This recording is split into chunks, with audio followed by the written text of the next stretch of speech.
राधे राधे दोस्तों। इस वीडियो में हम सभी वैशाख मास के 13वें अध्याय का पाठ करेंगे। ब्रह्मा जी कहने लगे कि हे यम, इसमें क्या आश्चर्य की बात है? क्यों दुखी होते हो? सद्गुणों से ईर्ष्या करना मरणांतक होता है। इसके उच्चारण मात्र से ही परम पद की प्राप्ति होती है। फिर राजा के शासन से विष्णु लोक को क्यों न जाए, जिनकी जिह्वा पर हरि ये 2 अक्षर विराजमान हैं और जो विष्णु भगवान को प्रणाम करते हैं, स्मरण करते हैं और उनके गुणानुवाद गान करते हैं, उनको अश्वमेध यज्ञों के समान फल मिलता है। संपूर्ण पाप दूर हो जाते हैं। भगवान प्रसन्न होने से विष्णु लोक प्राप्त होकर सायुज्यता प्राप्त करते हैं। यज्ञ करने वाले कुरुक्षेत्र या सरस्वती में स्नान करने वालों को तो फिर से जन्म लेना पड़ता है, परंतु वैशाख मास में जो माधव भगवान के धर्मों का पालन करता है, उन पर विष्णु भगवान प्रसन्न होकर सदा उसकी सहायता करते हैं।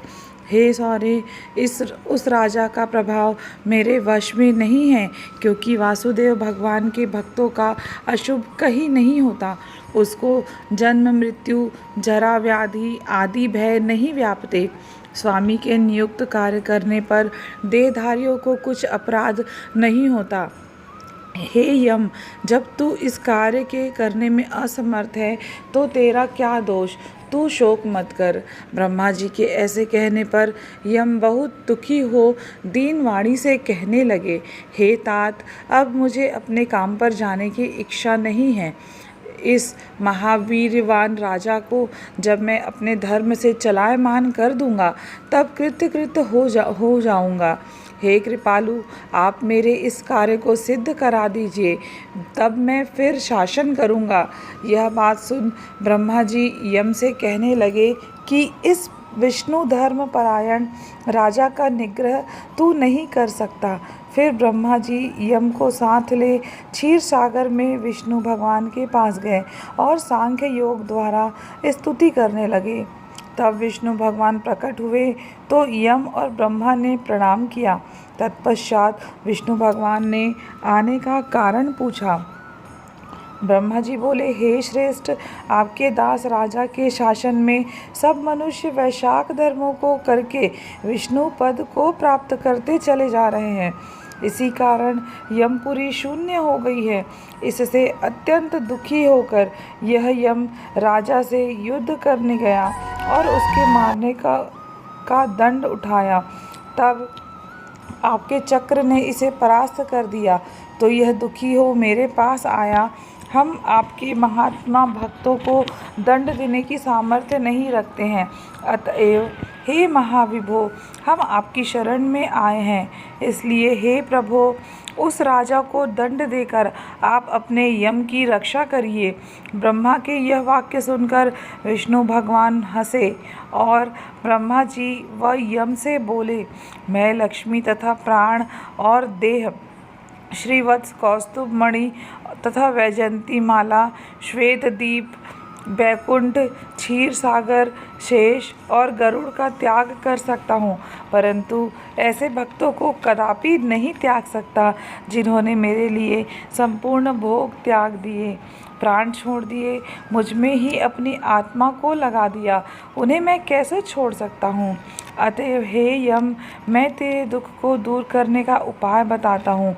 उस राजा को मैंने 10 सहस्त्र वर्ष की आयु दी है।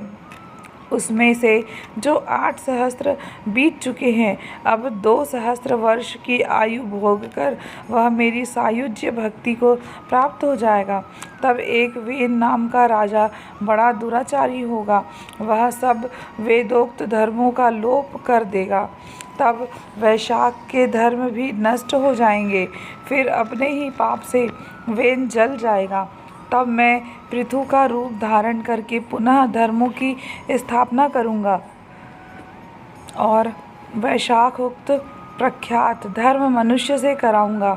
इस प्रकार हे यम, तेरे कार्य की सिद्धि हो जाएगी। तू खेद मत कर। वैशाख के धर्म में निष्ठ महात्माओं द्वारा इस वैशाख मास में भी तुझे भाग प्राप्त होगा। राजा से भी तेरा भाग मिलेगा। तू खेद को छोड़कर पराक्रम प्राप्त होने योग्य बन। जो मनुष्य पृथ्वी में तेरे उद्देश्य से प्रतिदिन स्नान, अर्घ्य, जल, कुंभ, दही, अन्न आदि का दान न करेंगे, उनके किए हुए सब कर्म निष्फल हो जाएंगे। अतएव तू उस राजा के ऊपर क्रोध का त्याग कर दे। वह राजा तेरा भाग देगा, क्योंकि वह मेरा अत्यंत भक्त है। और जो कोई प्राणी तेरा भाग देकर वैशाख धर्मों में प्रवृत्त हो, उनके धर्म में तू विघ्न मत करना। जो धर्म के पालन करता तुम्हें छोड़ केवल मेरा ही भजन करे, उनको तुम मेरी आज्ञा से अवश्य दंड देना। उस राजा से तुम्हें भाग दिलाने के लिए मैं अभी सुनंद को भेजता हूँ। वह वहाँ जाकर तुम्हें भाग दिलवाएगा। तब भगवान ने यम के सामने ही राजा को समझाने के लिए सुनंद को भेज दिया, जो राजा को समझाकर पुनः भगवान के पास आ गया। ऐसा यम को आश्वासन देकर विष्णु भगवान वहीं अंतर्ध्यान हो गए तथा ब्रह्मा भी यम को समझाकर आज्ञा देकर चले गए। यम भी कुछ प्रसन्न हो अपनी पुरी को चला गया। फिर सुनंद की आज्ञा पर राजा ने अपने राज्य में सारी प्रजा को प्रतिदिन यम के निमित्त स्नान, अर्घ्य आदि करने की तथा वैशाख के धर्मों में यम को भाग देने की सूचना करा दी। अगर जो कोई धर्मराज का भाग नहीं देगा, उसके वैशाख में दिए कर्मों को यमराज स्वयं ले लेंगे। वैशाख की पूर्णमासी के दिन पहले धर्मराज के लिए जल का घड़ा, दही तथा अन्न दान करना चाहिए। फिर पितृश्वरों के निमित्त, गुरु के निमित्त, पीछे जनार्दन मधुसूदन भगवान के निमित्त उनकी प्रतिमा बनवाकर धर्म के चलाने वाले गरीब ब्राह्मण को शीतल जल, दही, अन्न, तांबूल, दक्षिणा और फल कांसे के पात्र में रख अर्पण करना चाहिए। और राजा स्वयं भी ऐसा ही करने लगा। तत्पश्चात राजा अपनी शेष आयु को पूरी कर यथेष्ट पुत्र पौत्रादि समेत बैकुंठ को चला गया। फिर वेन नाम का एक महानीच राजा हुआ। उसने सब धर्म तथा वैशाख धर्मों को लोप कर दिया। अतः सब प्राणी धर्मों को करना भूल गए। इसी कारण वैशाखोक्त धर्म बहुत प्रसिद्ध नहीं रहा। विष्णु भगवान के कोई विरले भक्त ही इन धर्मों को जानते हैं। वैशाख मास महात्म्य 13वां अध्याय समाप्त।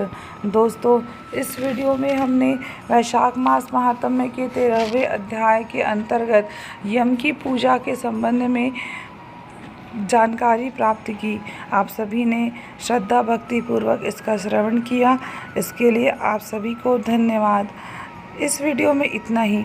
यदि दोस्तों आप सभी को यह वीडियो और यह कथा अच्छी लगी हो तो प्लीज़ मेरे चैनल को सब्सक्राइब ज़रूर कीजिए, इस वीडियो को लाइक ज़रूर कीजिए और बेल आइकन को प्रेस करना बिल्कुल भी ना भूलें। इसके साथ ही आप इस कथा को अपने मित्रों, परिचितों, सगे संबंधियों के साथ शेयर करके उनके भी कर्मों को अच्छा कर सकते हैं। साथ ही साथ कथा सुनाने का पुण्य लाभ भी आप प्राप्त कर सकते हैं। इस वीडियो में दोस्तों इतना ही। मिलते हैं अगले वीडियो में 14वें अध्याय के साथ में। तब तक के लिए आप सभी को मेरा राधे राधे। बोलिए श्री हरि विष्णु भगवान की जय।